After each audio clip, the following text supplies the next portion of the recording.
How to pay cash on delivery in Shopee or COD Shopee.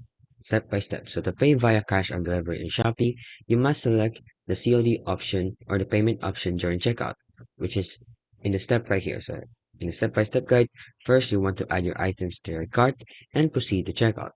And on the checkout page, you can now select the payment option. Now from there, you can actually choose cash on delivery or COD as your payment method.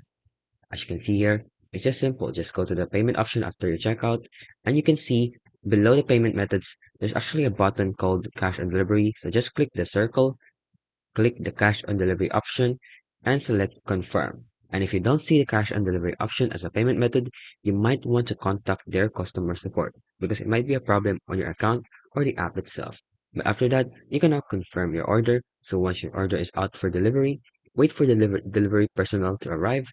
And when the delivery personnel arrives, you must pay the total amount in cash because that is the payment option that you chose. And that's how you can basically pay cash on delivery in Shop.